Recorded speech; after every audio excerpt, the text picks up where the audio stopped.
back hundreds of thousands of years into our past. It talks about Tiamat and Nibiru, the Nephilim, seeding the human race, Adam and Eve, and the children of Lemuria. This portion of the story is really interesting, but not the most crucial to know. We're not going to be covering this at this time. We are, however, going to be picking up the story at the end of Lemuria, and discussing the events of Atlantis up to present day. What I'm going to tell you is a mix of what these records say, along with what Thoth has told us for some finer details. Please have your own experience while watching this. I'm not going to tell you that this is fact. I am simply saying, decide for yourself.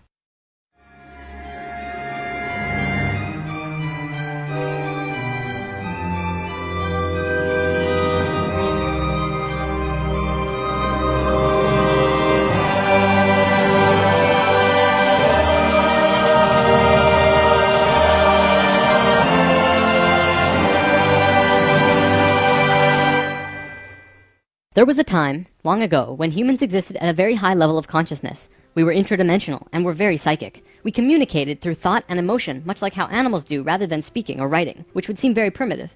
We lived primarily on a large string of islands called Lemuria, but there was a consciousness shift. We moved up in consciousness, and the islands of Lemuria sank beneath the oceans.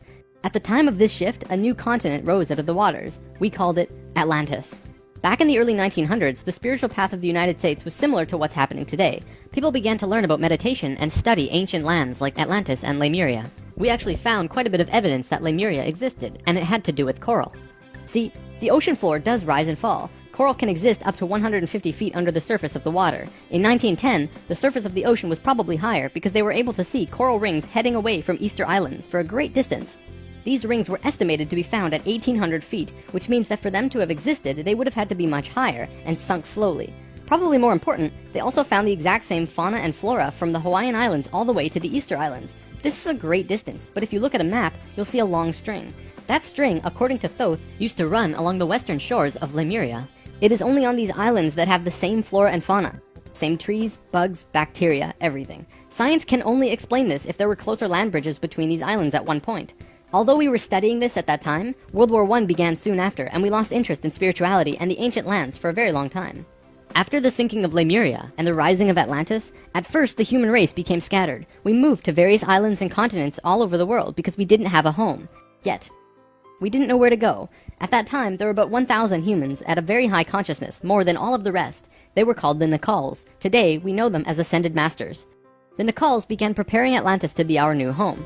They projected their energies across the surface of the continent in the form of the Tree of Life, not with 10 circles, but with 12, an extra on top on the island of Udal, and an extra on the bottom in the water. There were 10 components on the mainland, and even though it extended over hundreds of miles on the surface, it was projected to the accuracy of a single atom.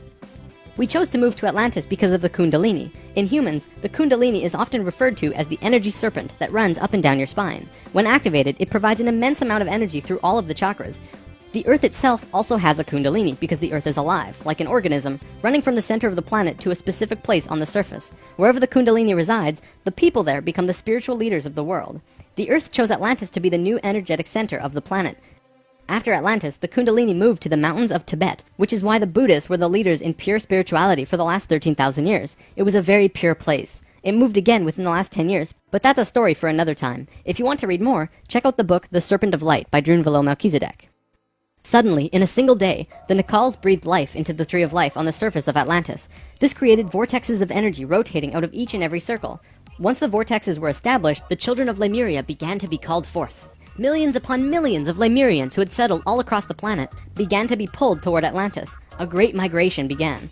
However, the Lemurian body of consciousness had only reached the age of 12 as a planetary consciousness. Because we were right-brained, we were a female species, like a 12-year-old girl. And some of our centers weren't working yet. They had worked with these energies, but only mastered 8 of the 10. Each migrating Lemurian was attracted to one of these 8 centers on Atlantis, depending on the nature of the individual. There, they settled and began to build cities. That left 2 vortexes with nobody using them, not a single person. These 2 vortexes were pulling life toward them, and in life, you can't have an empty place. Life will find a way to fill it. Similar to if you were driving along a freeway, following another car, and you drop too far behind, someone will fill the place. That's exactly what happened on Atlantis. Though the Lemurians had only filled 8 of the vortex areas, Mayan records state clearly that there were 10 cities in Atlantis when it fell. You can see these records in the Troano document, which is now located in the British Museum. This document is estimated to be 3,500 years old, and it describes in detail the sinking of Atlantis. To fill these 2 empty vortexes, according to Thoth, 2 extraterrestrial races stepped in. Not one, but two completely different races. The first race were the Hebrews, coming from our future. Thoth says that they came from off-planet, but we don't know where exactly. The Hebrews were kind of like a kid who went through 5th grade and didn't make it, so they had to do that grade over again. They learned all the math, the left brain stuff, but they didn't get the right brain aspect of evolving consciousness, the doing. They didn't graduate to the next level of evolution, so they had to do it again. They knew a lot of things that we didn't know yet and brought many concepts and ideas to us that we weren't aware of yet. Now, if this is true, this would explain quite a few things about the Hebrew people in general. They seem to have many sacred geometries hidden within their culture. It also puts perspective on the story of Exodus. Perhaps Moses incarnated into that lifetime to free the Hebrews because they were not direct descendants of humans and were being treated unfairly. Or could it be that Moses was visited by an ascended master of the Hebrews who guided him to free their people? Given what we know about dimensions and consciousness, it definitely puts a fresh perspective on old stories that didn't make much sense. We could talk about this more, but let's continue for now.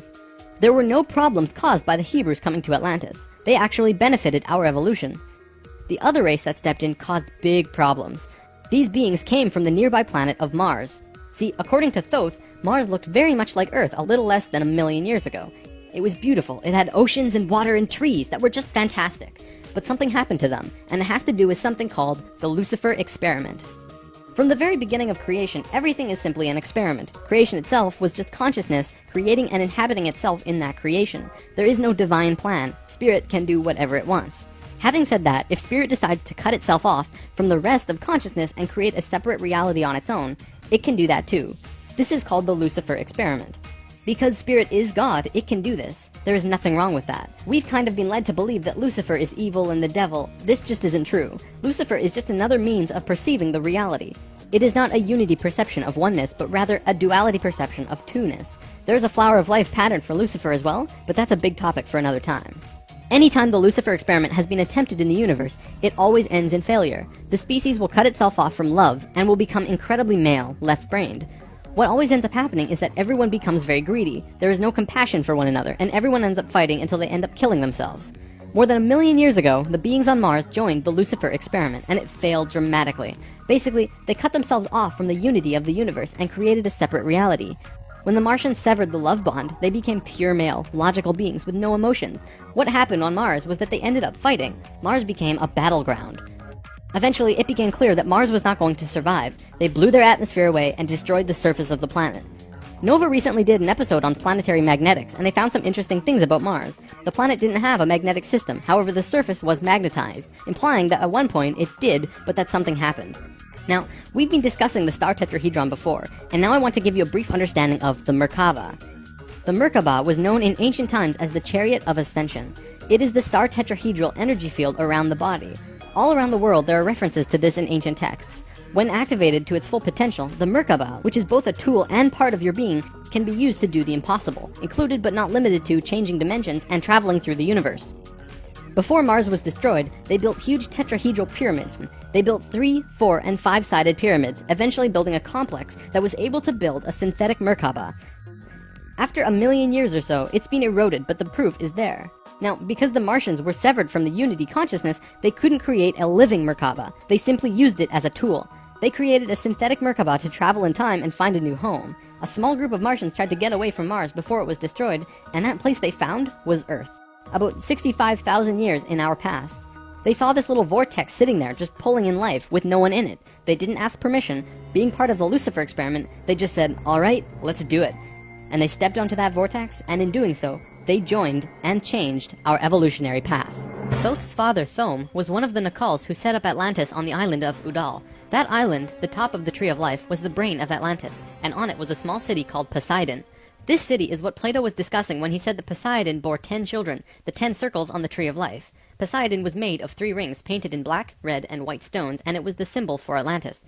The inner circle represented the Nakals, the middle circle were the priesthood, called the Maya, and the outer circle represented the regular people of Atlantis. We'll come back to this down the road. There were only a few thousand Martians who came to Earth through the synthetic Merkaba. The first thing they did when they arrived in Atlantis was try to take over the continent. They tried to declare war and invade. However, they were vulnerable due to their small numbers, compared to the millions of Atlanteans, and we finally subdued them. We were able to stop them from conquering us, but we could not send them back. When this happened on our evolutionary path, we now had the planetary consciousness of a 14-year-old girl. The Martians were an incredibly male species, and also very old, so what you had was a 14-year-old girl being taken over by a 60 or 70-year-old man. We had no choice in the matter. The Martians just stepped in and said, like it or not, we're here. They didn't care what we thought or felt about it. Really, it was no different from what the settlers of North America did to the Native Americans. Once the initial conflict was over, it was agreed that the Martians would try and understand this female thing they lacked. This emotional feeling, which they had none of at all. Things more or less settled for a while, but the Martians slowly began to implement their left-brain technologies, which the Atlanteans knew nothing about. One after the other, the Martians kept putting out these left-brain inventions, until the Atlanteans slowly began to see things through their left brain. We slowly began to become a male species. The Martians gained control, bit by bit, until eventually they had all of the power, as was their intention. The animosity between Atlanteans and the Martians never subsided, not even till the end of Atlantis. They hated each other. The Atlanteans were shoved down and treated like inferiors. It was like a marriage that the female component didn't like, but the male component didn't really care if she liked it or not. It remained this way for a very long time, until about 26,000 years ago, when the next phase slowly began. Before we continue, we have to talk about polar shifts. See, in the 1930s, Edgar Cayce was channeling information for a geologist when he stopped and he said, "There's something you should know. In the near future, the Earth's poles are going to shift." Cayce was a brilliant man with a very strong connection to higher dimensions, where he communicated with other beings for the human race. Ultimately, it was because of his channelings that the belief system called New Age was created. This is again just putting what he was doing into boxes of understanding, because no one else understood what he was doing at that time. Nevertheless, when Cayce talked, people listened.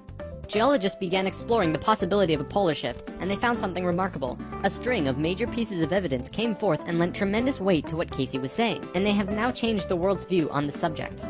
Scientists believed that if there was going to be a physical pole shift, there would also be a change in the magnetic poles. Through studying lava beds, geologists were able to see where the planetary magnetics were when the lava beds hardened at certain depths. They found that the earlier magnetic poles were not where they were now, but in Hawaii. The last shift that took place was 13,000 years ago, and we will get there in the story soon. They did another test and found that it had shifted again 26,000 years ago as well. Scientists also learned that polar shifts happen very quickly. In a single day, the magnetics would do a complete flip, or turn 90 degrees. There's that number again. And within 24 hours, the sun would be rising differently than it did the previous day. This shift has happened hundreds of times over the last 100 million years on Earth, but it's speeding up now and happening faster and faster. Now only 13,000 years between each shift. A whole new viewpoint is beginning to be understood. From space, would this not appear as a pulse? Now, there's a lot more to talk about with polar shifts, but I'm going to give you the basics. A scientist named Charles Hapgood was studying this at great detail because the leading theory behind what caused polar shifts was still underdeveloped at the time. He came up with a theory that demonstrated to be possible through various experiments. Through these experiments, they learned that the surface of the Earth, the crust, could slip over the main mass of the Earth, which continues its rotation as if nothing happened. The crust would rotate and spin out of control until eventually it settles again in a new location aligned with the new magnetics. During this time, there are massive earthquakes and tsunamis and devastations that rock the world. Doesn't that sound a bit like the destruction described in the Book of Revelations? Now, I don't want to freak anyone out. Besides Edgar Cayce's account, many other ancient prophecies, including Nostradamus and Mayan prophecies, have talked about polar shifts in one way or another. And modern science is becoming increasingly aware that there is going to be a polar shift in our near future, which is lining up with our consciousness shift, though they don't take that aspect into account. It's funny actually, a while back, NOVA did 2 reports on polar shifts, and both times NASA shut them down. Then recently, NOVA released a new video called Earth's Magnetic Storm. That video shows all of the evidence for pole shifts without actually using the words pole shift. It's almost as if a specific company doesn't want us knowing about this and the evidence that's been brought forth. Polar shifts are directly related to the magnetics of the planet as well. Planetary magnetics are supposed to look like this, but the reality is much different. Our magnetics have been weakening over the last 500 years or so, and today, they look a little more like this. It was the magnetics becoming more and more warped that's causing many of the problems we've seen in the last 20 years. Birds follow the magnetics of the planet to migrate, and they'd be ending up in places they shouldn't be.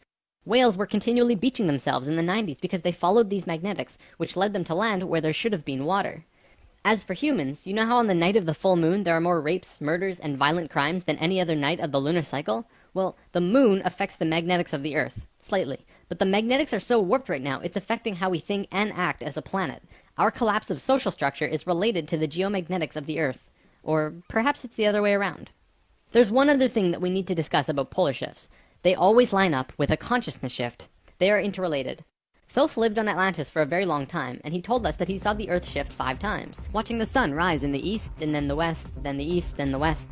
This is how to explain why during a consciousness shift at the end of Lemuria, it sank beneath the oceans and Atlantis rose. If the crust was spinning randomly around the planet, many geological events such as continents rising and falling would take place.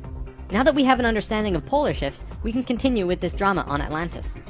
26,000 years ago, we were exactly where we were today on the precession of the equinox. We had gone through our falling asleep phase, and we were about to begin waking up. It was at this point that there was a small consciousness shift. We actually went down in consciousness, not up. A piece of Atlantis about the size of Rhode Island sank into the ocean. This caused a tremendous amount of fear within the Atlanteans, because they thought they were going to lose the whole continent, like what happened with Lemuria. Because of the consciousness shift, one of the bigger things they lost was their connection to the future. They couldn't foresee big events such as the potential sinking of their home. After about 200 years, this fear began to subside. Now, in both the Bible and the Sumerian records, the accounts of Adam, Eve, and all of their children were recorded to have exceptionally long lifespans, like 900 years or so. So 200 years for us back then is like 20 years for us today. We'll explain how we got there soon. Things kinda settled for a while, and then between 13,000 and 16,000 years ago, a comet approached the Earth. Because we were living at a high consciousness across all dimensions, the Atlanteans became aware of it before it hit. A great conflict occurred in Atlantis. The Martians, who were in the minority even though they were in control, wanted to blow it out of the sky with their laser technology. However, the Nacals had learned of the comet's true nature, and the Atlanteans protested. They said that the comet was in divine order. They had to allow it to take place naturally. Let it hit the Earth. That's what's supposed to happen. The Martians fought the Atlanteans, but in the end they gave in. The Martians agreed to let it hit the Earth. When the time arrived, it came screaming into the atmosphere, plunging into the Atlantic Ocean just off to the western shores of Atlantis, near where Charleston, South Carolina is now, only that was at the bottom of the ocean at the time. The remnants of the comet are now scattered across 4 states, and science has definitely determined that it hit at least 12,000 years ago, if not more. They're still finding pieces today. Although the main portion struck near Charleston, a few fragments actually hit the main body of Atlantis, crashing into an area right where the Martians were living, killing a huge portion of their population. They were pissed. They said, "It's all over, we're divorcing you, and we're gonna do whatever we want. You can do what you want, but we will never listen to you again." We know this whole bit. We've seen it in divorced families throughout the world. And the children? Well, look at our modern world today. We are the children. You can guess what the Martians did next. Their primary interface with the reality was control, and when their anger rose to meet their desire for control, they decided to take over the Earth. They began to once again create a complex like the one they built on Mars long ago to try and create another synthetic Merkaba. If they had succeeded, they would have gained control over everything on the planet. The only thing was, around 50,000 Earth years had passed since they had built a Merkaba, and they didn't quite remember how to do it. But they thought they did. The Martians built the buildings in Atlantis. They set up the whole experiment, threw the switch, and lost control. The destruction was immense. In this reality, you can hardly make a greater error than to create an out-of-control Merkaba. The experiment began to rip open the dimensional levels, not the higher ones, but the lower ones. To give an analogy, if you took a knife and slit open your stomach, the stomach acids would seep into other parts of the body that it's not supposed to be in. That's like ripping open the dimensions. The Martians almost destroyed the Earth. The environmental disaster we are experiencing today is nothing in comparison, though today's disasters are a direct result of these events. Because of this tear in the dimensional levels, a huge number of lower dimensional spirits and beings were thrown out of their comfort zone and into these higher levels. They were forced into a world that they did not know or understand. To survive, they needed bodies, and began automatically entering into the bodies of people. For every human body, there were hundreds of lower dimensional spirits inhabiting them. These beings were Earthlings, like us, but very different, not coming from this dimension. It was a catastrophe, probably the biggest the Earth has ever seen. The reason the Nacals were special wasn't just because of their incredibly high consciousness, making them like guides of Atlantis. They also had achieved what today we call immortality. Let's just say they figured out a way to keep their body healthy and young for as long as they chose, and could choose to pass on whenever they desired it. When reincarnating, they do not suffer the great memory loss that we do when we incarnate. They did it through their expanded consciousness and tantric interdimensional sex meditations. This is how Thoth was a priest king of Atlantis for thousands of years and stayed on Earth until 15 years ago when he gave all of his memories and understanding about sacred geometry to a man named Drunvalo Melchizedek. The Merkaba is formed out of 3 star tetrahedrons overlaid on top of each other. 2 of them are counter-rotating and the third is stationary. When the Merkaba is formed with the unity consciousness, it is formed internally with love.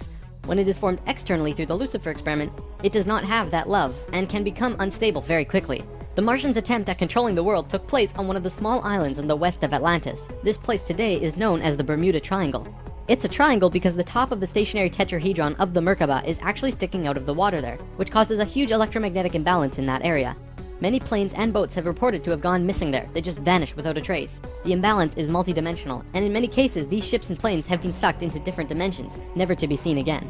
That Merkaba is still there on the seafloor today, but from what I know, it's going to be corrected soon.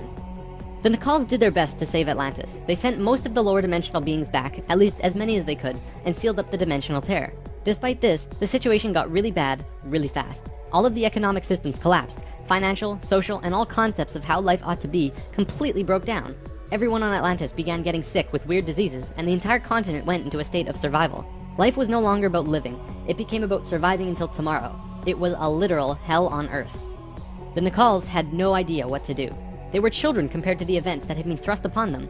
So they prayed. They prayed to the highest levels of conscious life in the universe, asking for help from anyone who could hear them.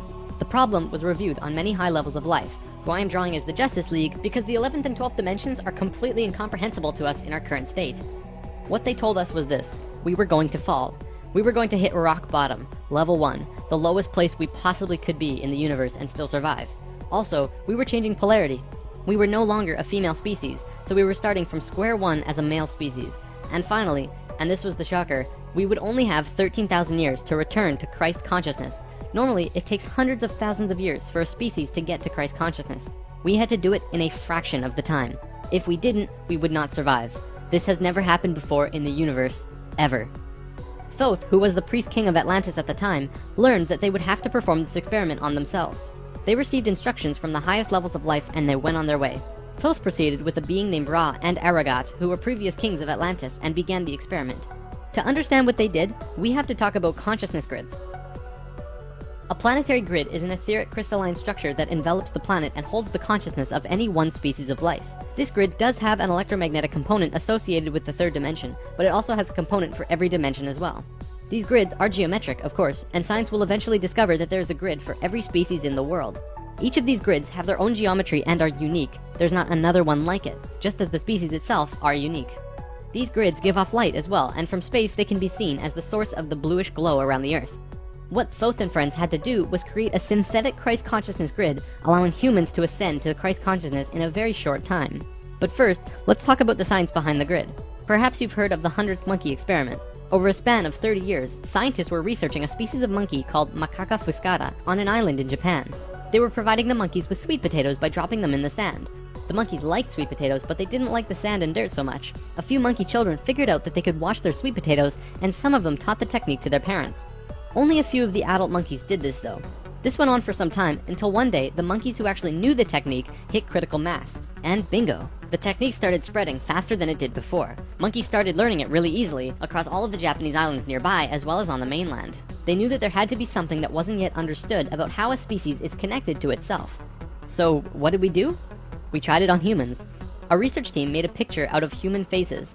About 100 faces hidden within a single picture, but at first glance, you could only see about 6 or 7. They did several surveys with a few hundred people in Australia and said, alright, find the faces.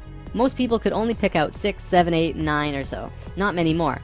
After that, the research team went to Britain and aired the picture on a closed cable BBC special that was shown only in England. They showed where all of the faces were, every last one. Half of the research team, which stayed in Australia, did the experiment again with new subjects. And lo and behold, people were just naturally able to see more faces. After this experiment, they knew that something definitely connects us all, and the field of noetics is learning more about it daily. It's mass consciousness. In Lesson 11, I showed you the 3 levels of consciousness. Each of these levels have their own consciousness grids around the planet, and our second level grid is based on squares and triangles. Many governments of the world, especially the Russian and US governments, were studying our grids back in the 60s and probably earlier. When mapping out the grid on the planet, you find little military bases on many of the nodal points of the grid. There are tons of these bases way out in the middle of nowhere, like on little islands like Guam. This couldn't be a coincidence that these government powers placed their bases right where the little spirals came out of the grid. They were trying to take control of the grid, because if you control consciousness, you control what we think and feel. Of course, there was another organization that had its hand in both of these governments, and still do, and we will discuss them soon enough. This grid is visible through astral projection as well. 13,000 years ago, it began. Thoth, Ra, and Aragat were to create a global complex that was able to build a synthetic Christ consciousness grid over a 13,000 year time period. The first thing they did was to fly to a place which is now called the Giza Plateau, but back then it was known as the land of Chem. It was also a rainforest back then as well, not desert like it is today. First, they created a grid around the planet fourth dimensionally, and then began to construct it in the physical third dimension. They went to the male energetic axis of the Earth and constructed a complex which today is called the Solar Cross. These men were sixth-dimensional beings at that time and were living at a very high level of consciousness, so whatever they thought happened instantly. It was that simple. According to Thoth, he built the Great Pyramid, not the Egyptian king Cheops. Thoth says that it was built 200 years prior to the pole shift and built very quickly. These pyramids were aligned precisely with both Fibonacci and golden mean spirals emanating from out of the Solar Cross. Interestingly enough, Edgar Cayce also channeled that the pyramids were constructed in this time. The pyramids were also found to be built from the top down. The stones on top were placed first, which has baffled researchers ever since. Every time more is learned about the pyramids, we move further into dark on understanding how they were formed. If what Thoth says is true, well, that explains everything. From there, Thoth and friends constructed an entire network of temples and structures along this grid fourth dimensionally, placing them on nodes on the new synthetic Christ consciousness grid they were creating. All of them were made with Fibonacci or golden mean spirals, and all of them were mathematically referred back to the Solar Cross in Egypt through the Great Pyramid. The creation of all of the sacred sites on the planet were no accident. It was a single consciousness that created them all, from Machu Picchu to Stonehenge to Zaghuan, you name it. There are a few exceptions, but most were created by a single awareness as part of a unity consciousness grid. Although the Great Pyramid was done all at once, many of these ancient structures of the world were made fourth dimensionally and slowly dropped in frequency until they manifested on the third dimension over a long period of time. Richard Hoagland's research brings this forward, but he wasn't the first either. They showed how one sacred site is extrapolated from another to another to another. A hot topic of discussion right now are ley lines. These are simply geometric relations between sacred sites. Archaeologists are now finding these huge connections between major spiritual sites in the globe, and now we know why they're connected. These sites had to be built physically so that the Christ consciousness grid could manifest. In a way, think of the physical sites as the wiring of a giant wireless electrical system, and then it needs about 13,000 years of continuous energy flow for it to actually turn on. And just so that you're not left in suspense, yes, the grid was completed. It came to life and is now active, though not really used. Congratulations, Earth! We actually survived. Not only has Thoth told us this in person, but he's also written it down in the Emerald Tablets. These tablets were left in the Great Pyramid thousands of years ago. There are 12 tablets in total, formed from a substance created through alchemical transmutation. They are imperishable, resistant to all elements and corrosion. Their atomic structure is fixed in place, and no change can ever take place. In that respect, they violate the material laws of ionization. These tablets share a great wisdom, and you can read them at over 100 different levels of consciousness, and you will always understand them differently. If you're interested in this stuff, you should definitely consider reading them. As you can probably tell, Thoth plays a pretty large role in what happened. Most of this information comes from him. Thoth also provided most of this information about the flower of life and its geometric relationship to consciousness with us, and this stuff is tied intimately to the geometry of the universe. Considering the quality and quantity of information that he has shared, it makes you really start considering that this next part can be true. The Great Pyramid has a legendary missing capstone. According to the Emerald Tablets, deep under the Great Pyramid there's a room called the Hall of Records. This room was not built by Thoth and long predates the Atlantean civilization. Within the Hall of Records is the capstone of the pyramid, which is 5.5 inches high, solid gold, and completely holographic image of the Great Pyramid. It has all of the little rooms and everything. However, this leaves us with a 24 square foot piece of the Great Pyramid that's missing. If what Thoth says is true, that missing piece actually belongs to a very special airship that exists on Earth. And the way to the airship is through the Sphinx. The Sphinx, according to Thoth, is not 12,000 years old, but dates back over 5.5 million years on Earth. Deep under the Sphinx, about 1 mile down, is a round room with a flat floor and flat ceiling.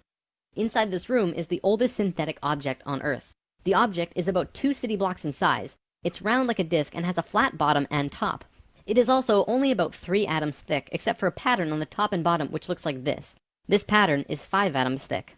Thoth says that it's powered by consciousness, thoughts, and feelings, and connects with your own living Merkaba, which means that it becomes an extension of you and your own energy fields. The ship is also intimately connected with the spirit of the Earth, and is the protector for the whole planet. Thoth built the pyramid the way he did to fit with the ship.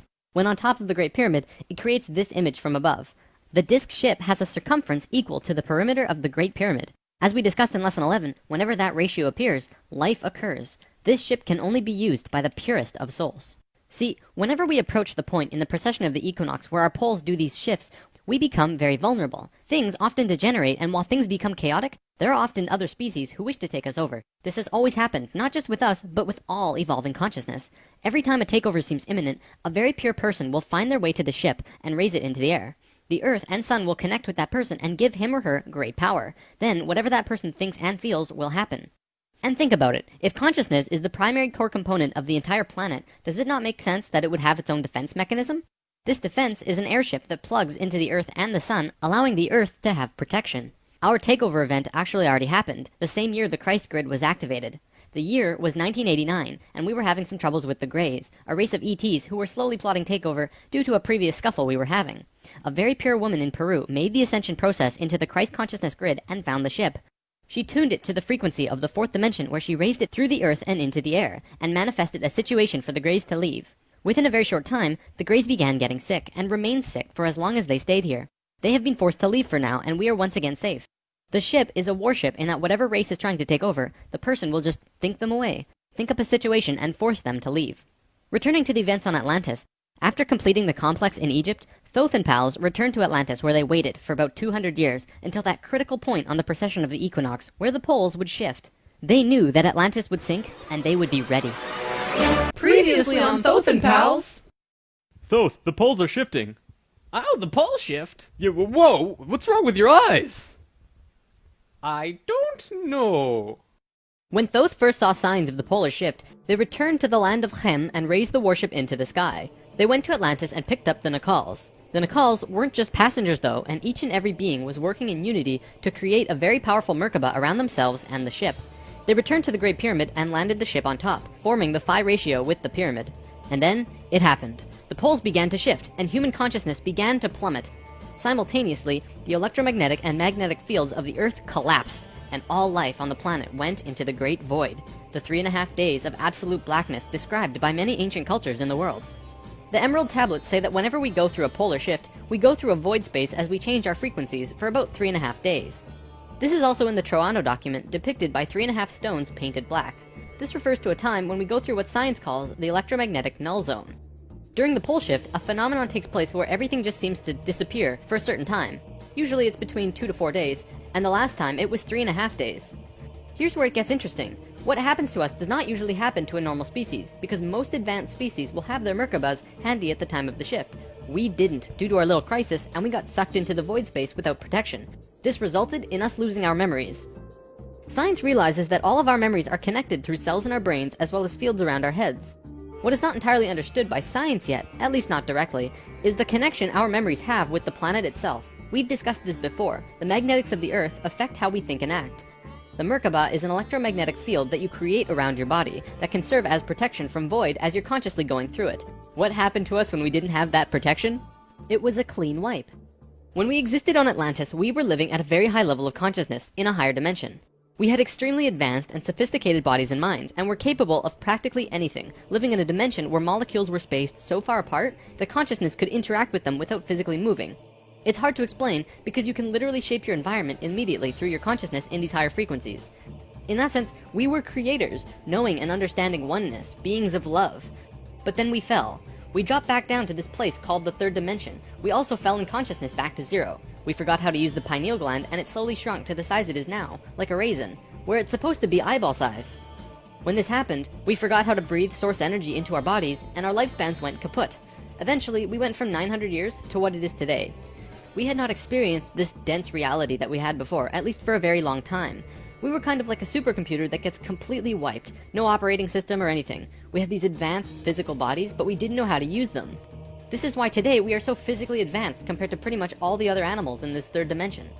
For a time, the survivors of the Atlantean fall, and there were a few, were literally hairy barbarians. We even had to rediscover fire.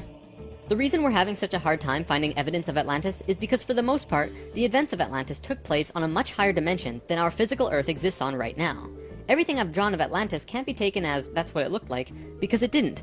This landmass did physically exist, but the Atlanteans were not inhabiting that dimension of its existence. If the warship hadn't been protected by the Merkaba, the Nacals would have lost their memories. They retained their memories when the Earth came out of the void and began their work once more. Thoth and 1/3 of the Nacals went to the Island of the Sun in Bolivia. Aragot and 1/3 went to Tibet, and Ra and the remaining third went to Egypt, where they waited. Now, we're going to begin bridging the gaps between this story and our current history. In between the fall of Atlantis and the dawn of our first civilizations, who were the Egyptians and the Sumerians, there was a 6,500-year gap between them. What was happening to us in that time? We have to look at this precession chart again. This is where we fell in consciousness, point C, and this was our falling asleep phase too. Thoth, Ra, and the Ascended Masters were waiting until point D. They had to wait for humans to just evolve themselves over a 6,500-year time period until they were advanced enough to actually receive this new information that they were going to provide. Sometime in here was when the flood of Noah occurred. Because of the pole shift, the Earth went through an ice age. This is scientific fact. When the ice melted, it would have caused massive flooding. DNA is the physical manifestation of who you are. It is your soul's physical aspect. What we are seeing in DNA is changes in the codons. There's 64 possible codons in DNA, and humans only have about 22 or so. What we're finding is that there are 6 more codons being activated within these children, and they are choosing 2 of the 6. These kids are what we call indigo and crystal children, and probably the super psychics as well. Now, this is a chromosome. Basically, what this is lots and lots of DNA wrapped into this weird H-like shape. This is located in every cell, and is part of your body of consciousness. What Thoth tells us is that every level of consciousness seen here not only has its own consciousness grid, but its chromosome change as well. The second level, where we are now, has 44 and 2 chromosomes. To any scientist, this is basic biology. The first level, however, has 42 and 2, and this third level has 46 and 2. The fourth and fifth have 48 and 2 and 50 and 2 respectively. The primary physically visible difference between these DNA in all life is height. The first level has an average height of 4 to 6 feet tall. The second level, us, has an average height of 5 to 7 feet. Third are about 10 to 16 feet, which we are about to translate to. Fourth is 30 to 35 feet, and the last is 50 to 60. You may remember a being named Metatron, the Hebrew archangel who is the perfection of what humanity is to become. He was 55 feet tall, that guy. The last 2 heights are far in the distant future for us, though. This is a place in Egypt today called Abu Simbel. The first thing you notice is that these statues are huge, but with the information about the DNA, this paints a different picture. These beings would be in the 60-foot range if they were to stand. They were at the 5th level of consciousness. These beings on a different wall are 35 feet tall, 4th level of consciousness. Here are some 3rd levels as well. Archaeologists saw this and thought that it meant that the man was just much more important than the woman, when in actuality, the kings of Egypt had 5 different names, one for every level of consciousness. Some of the kings were even able to translate into different dimensions, and that's how they guided the population with the power of the gods. In Egypt, according to today's top archaeologists and researchers, the Egyptians and Sumerians both began their civilizations right around the same time from each other, within a few hundred years or so. Both of these civilizations emerged out of nowhere with perfect writing abilities that were not improved upon since. When they first emerged, they were extremely sophisticated and clear, and slowly degenerated over generations. No archaeologist can explain how this happened or explain how it could have happened. They placed Egypt and Sumer into a special classification called stair-step evolution. What happened was, one day, Egypt got its language, full and complete. Then the knowledge leveled off. And then it got another massive leap a little while later. Then suddenly, they knew everything about water and moat systems just perfect. Then, a little time later, bam, they're masters of hydraulics. How did Egypt and Sumer do this? Well, this is what Thoth said. When we were evolving on our own for 6,500 years, Ra and the Ascended Masters were waiting in an underground city beneath the Great Pyramid. We'll come back to this in a bit. Thoth's son Tat formed a group called the Tat Brotherhood, which is a secret group that still exists today as protectors and keepers of the sacred temples. Today, they're still connected to the Ascended Masters. So about 6,000 years ago, some members of the Tat Brotherhood would wait until they would meet someone who could understand what they were going to teach them. When they found someone, they would just tune their frequencies to the 3rd dimension and walk up and tell them information flat out. They said, hey, if you do this and this happens. The Egyptians would say, wow, look at that. Then they would go underground, wait another little while, and repeat the process. Over a short period of time, the Egyptian and Sumerian evolution shot up in stair steps. As for the Sumerians, they also received a more detailed story by those who were assisting them. They described to the Sumerians in all of the details they remembered. They said, this is the history of the planet, write it down. The Sumerians knew about the precession of the equinox because they were told it by the Nacals from Atlantis. After this stair-step period, we began to fall asleep further. Things got worse once more. It was our falling sleep stage of precession, and although the Nacals had given us a boost, we were consciously dozing off. On that note, it's time for the story about the city under the pyramid. Keep an open mind about this because there is very little proof for what I'm about to say. For over 40 years, Drunvalo Melchizedek has been studying human consciousness through sacred geometry and spiritual teachers and masters all over the world. In 1996, he was contacted by a source in Egypt who said that something incredible had been discovered. A stone stele came out of the ground between the paws of the Sphinx into the daylight. They removed it and dug into the earth beneath the Sphinx. There they found a room with 3 tunnels leading off of it. One of the tunnels, which went to the Great Pyramid, had another tunnel coming off it, and it was shielded by a wall of light. Bullets could not pass through this field, and people could not even get close to it without feeling like they're going to die. The Egyptian government found a particular person who could turn off this field. They also had brought in Paramount Studios to film it, as they had filmed the opening of King Tut's tomb. They had a good relationship with Egypt. The government wanted several $1 million from Paramount, but at the last minute they asked for an extra $1.5 million under the table. Paramount was outraged and they backed off. Things were silent for about 3 months. Then Drunvalo heard from a source again who was involved in all this, who said that 3 men shut off the light field and went inside. They found themselves inside a very large building that went on for miles underground, which was really the edge of a giant underground city, which was really just one giant building. Then, a little while later, an Egyptian archaeologist named Larry Hunter began describing the same thing, but more detailed. He said that the city was 6.5 by 8 miles wide and 12 stories deep, and the city was outlined by specific temples in Egypt.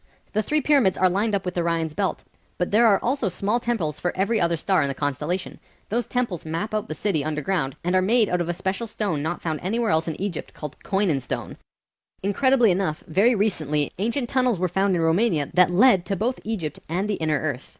Now, I don't have time to go into detail about this particular story, but if you want, check out the book Transylvanian Sunrise by Radu Sinamar. To be clear, this is a theory that has not been accepted by the Egyptian government, but the underground city that Thoth said was there is, according to Mr. Hunter, marked by temples made of a unique substance, and the temples match the star pattern of the constellation of Orion. 4,000 years after the stair-step evolution, we were at our lowest stage of our evolution. We were hitting bottom on the awareness road. Suddenly, out of the darkness, 3 men came to Earth to give us a little nudge. Everything in ancient Egypt was synthetic. They had this entire civilization based around achieving heightened states of consciousness, but they had to do it through tools. Now, we're not going to look at each of these tools individually, but let me give you a brief overview here. This tool was used for transferring vibrations into the body. Along with that were the hook and flail. This little device was a kind of generator to increase vibrations, though there's not too much information available on it. This thing, however, was their most important tool, the Ankh.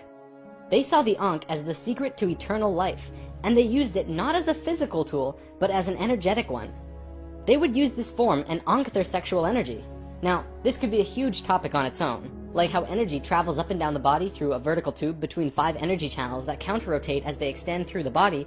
But basically, sexual energy is an incredibly powerful energy. We definitely abuse it today, but what the Egyptians knew was that when you had an orgasm, a very large amount of energy bursts from your root chakra all the way up your spine to the top of your head, and then it gets released. What the Egyptians would do was when the spiral of energy hit their heart chakra, they would Ankh the energy out of the back of their body and over their head and back into their body, where they would keep the energy and retain a massive energy boost. In other words, if you take a tuning fork and hit it, it will reverberate for a certain amount of time. Then, if you attach an Ankh on top of it and hit it again, it will reverberate at least 3 times longer. The Egyptians were doing this with their bodies. Moving on, when Atlantis was first formed, the Nacals set up something called a mystery school. This is a special type of school where you learn about consciousness, and you learn different aspects of expanding your own consciousness, and eventually getting to a place where you become immortal. It usually took a very long time to achieve this state, and that's why there were only about 1,000 Nacals in comparison to the millions of Lemurians at the start of Atlantis. The first Atlantean to reach the immortal state was a man named Osiris. Ancient Egypt's mythology tells a story about Osiris, a man who was killed and cut up into pieces by his brother in an act of rage, and then the pieces were scattered. This event, perhaps less exaggerated than the myths, actually did happen, and it took place on Atlantis. Osiris's wife and sister retrieved the pieces, and upon returning the final piece, they restored the creative energy flow and brought his spirit back into the body. Through doing this, Osiris became immortal, and he was the first immortal of Atlantis. This story is told throughout ancient Egypt on many temple walls, and I'm going to show you why. Osiris went through the 3 stages of consciousness. The first one was whole, the second was separated from itself, included physically, and the third was whole again. The Nacals used Osiris's understanding of how he became immortal as a template for how others could do it as well, only through consciousness, without needing to be cut up, of course. This eventually became what we would call the religion of Atlantis, but it was more of a deeper understanding that they were following. This template was also used in Egypt, which we will look at now. Through this stair-step evolution, we began to change from the first level of consciousness into the second. Before the fall, we had incredible memories. It wasn't this vague recollection that we have now, but today we might see it as full-tilt 3D holographic memory. After the fall, we still had a photographic memory, and could share these experiences with each other, which is called dream time. It is what the Aborigines of Australia still have today. Through the introduction of writing, however, we began to change from the first level of consciousness into the second. We lost our incredible memories, and became very separate from each other and ourselves. Thoth was the one who introduced writing, and if you look at ancient Egyptian culture, it even says, Thoth brought writing to us, as well as many other things. Now that we were in the second level, over time, things began to change, and a very serious problem developed, which if it hadn't been solved, it would have caused a major catastrophe in our own near future. Basically, in Egypt, the Ascended Masters had used Osiris' genetic coding of changing chromosomes to show others the path of ascension. They developed a system of 42 and 2 gods, with a lowercase g. They were actually called Neters. Most will recognize this one. His name was Anubis. There were 42 and 2 Neters, who were representative of human chromosomes. Each one of them showed a specific pathway of life or human experience, and people would follow these understandings to learn more about their life or their own reality. The problem developed when both Upper Egypt and Lower Egypt became more separated from themselves, and the meanings of these Neters were lost. Over time, the drawings of these Neters changed, and the meanings changed with them. People had no idea what they meant. Then, it got worse, when the Egyptian king Menes merged Upper Egypt and Lower Egypt into a unified country. Menes also merged the belief systems, so now you had 88 gods that people were fighting over to decide who was really God. This was an issue, because now they had people not knowing what to believe, completely lost, separated from their understanding of their own divinity and God. Things became separated further, people fought over which gods were really gods. Today, we look back and say, wow, they thought there were so many gods, when really, this wasn't the case at all. Even with the help from the Tat Brotherhood, we just couldn't get it right. There was one short period of Egyptian culture that most historians don't really understand. As it's written in ancient texts and hieroglyphs, for 17.5 years there was a bizarre new ruler that completely changed how Egypt was run, and his name was Akhenaten. Before him, there were only kings. Akhenaten was the first pharaoh, which meant that which you will become. He was also, believe it or not, 15 to 16 feet tall, at least that's how he was always depicted, and had an elongated skull. Both of these aspects are related to Christ consciousness. Akhenaten abolished all previous understandings of God and tried to instill a one-God understanding in everyone. After 17 years, the majority of Egyptians revolted and Akhenaten was killed, soon to be replaced by someone else, returning to the old system. What actually happened? To correct the problem, Thoth got the help from Ai and Tia, who were the first immortals from Lemuria, and got them to mate interdimensionally to conceive a Christ consciousness being. Thoth said that he worked with the previous kings of Egypt to help achieve this, and Egyptologists find that Akhenaten came completely out of nowhere. It took some time, and there was a transitional period involving Amenhotep III, but soon Akhenaten was on the throne. Akhenaten used his time to bring Egypt back to a simple religion where there was one God, one reality. He used imagery of a sun disk to represent this. The priests in Egypt didn't like that because the religious beliefs were centered on the priests. Then he comes along and says, you don't need priests, God is within you, and you can access God from within your own selves. Well, they didn't like that. He also pulled the military back and said, don't attack unless someone else attacks first. The military didn't like him either. Plus, the people generally didn't like him, because they enjoyed worshipping their many gods. Eventually, they disposed of him. After all that, what did Akhenaten do that evidently saved humankind? Well, he developed a mystery school, with the intention of showing a small group of humans a way to ascend into the immortal state. Usually, it took hundreds of years to reach the level of immortality, and Akhenaten had 17 years to produce results. This was a very close call. But he did it. He actually showed 300 individuals the path to immortality in this short time. So after the general population disposed of Akhenaten, these 300 immortals would go beyond Egypt. Thoth wrote in the Emerald Tablets that after ancient Egypt ended, he brought a man named Pythagoras into the Great Pyramid and taught him the geometry of the universe. That man then went on to found Greece, which was originally built upon schools for teaching geometry and the Platonic solids and all of that stuff. Thoth lived a lifetime here as well, where he was known as Hermes Trismegistus. Akhenaten's immortals became a group called the Essene Brotherhood. They first migrated to a place called Masada in Israel. Even today, Masada is known as the capital of the Essene Brotherhood. Now get this. In this brotherhood, there were two people in particular, a man and a woman. You might have heard of them.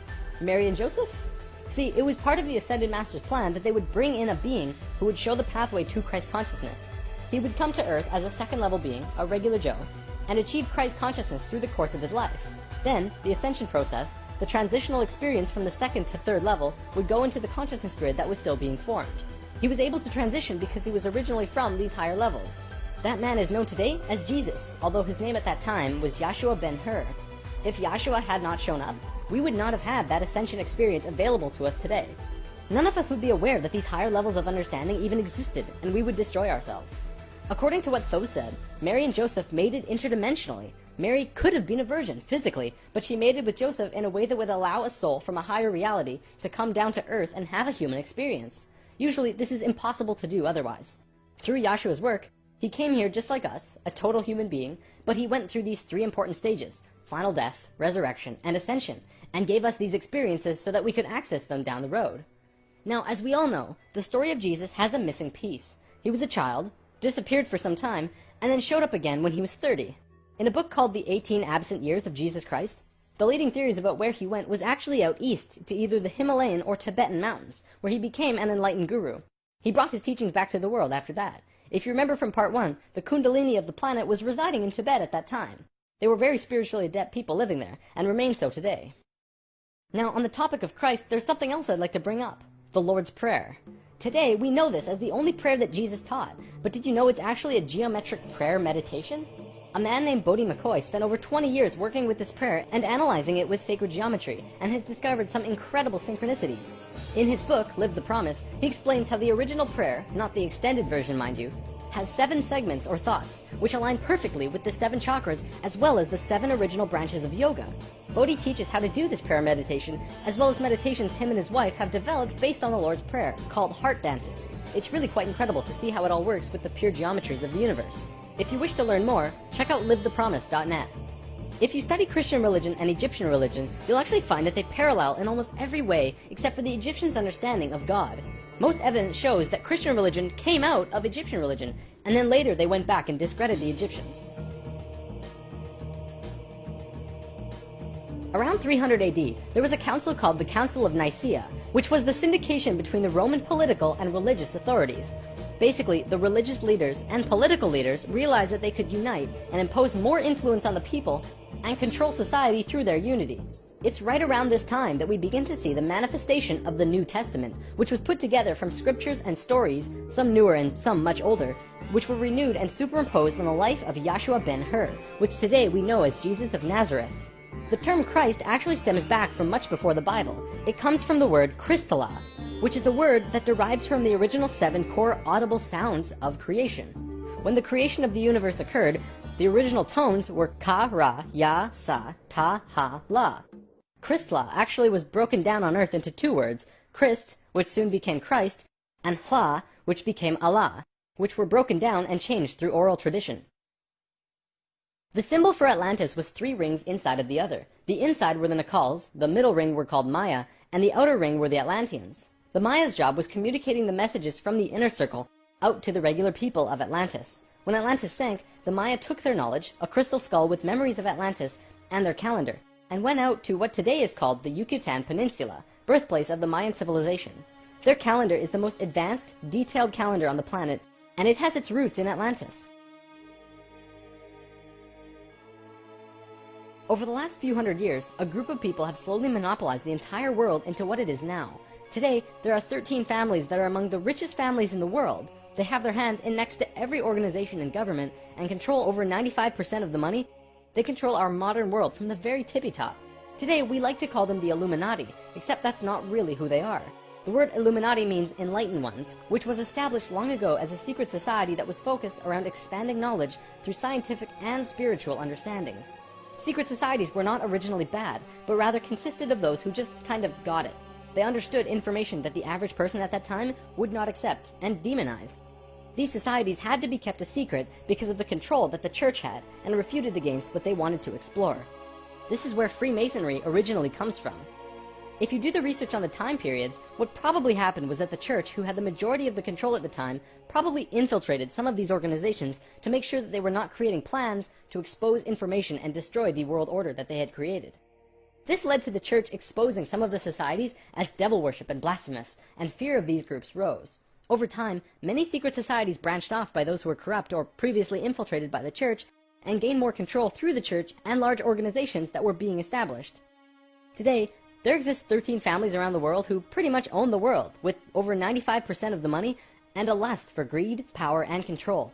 More and more information has become present lately that many of these families may have DNA that is different than the rest of the human population. It is speculated that they share DNA that was passed down from the Martian race or other species races. They contain no love or emotion and are completely power-driven. This brings us to the end of the human history story for spirit science, but of course, it's not really the end. For one, we've only really scratched the surface of discussing many of these topics. Secret societies, for example, would take another 2 or 3 lessons to really get into. Plus, the human history story won't end because we're still living it, and what happens next is ultimately up to you. This story, while seemingly unbelievable and at times outrageous, does explain a lot. Think about it. We've covered the Bermuda Triangle, the face on Mars, Jesus, what the Egyptians were doing, the rise of Greece, pretty much most modern religions, the reason we popped up out of nowhere 6,500 years ago, the stair-step evolution of those cultures, and the story of Atlantis, which has been elusive to us at the best of times. It also explains the Great Pyramids and their connection to all of the sacred sites on the planet, the Sumerian tablets, the Emerald tablets, Lucifer, and as for the Hebrews, if you read their Talmud, it actually seems to suggest that they're not from here. I'm not going to tell you to believe it, but it definitely puts some perspective on many questions and aspects about the world which we generally just don't have conclusive answers to. Take it with a grain of salt though. After all, it is just a theory.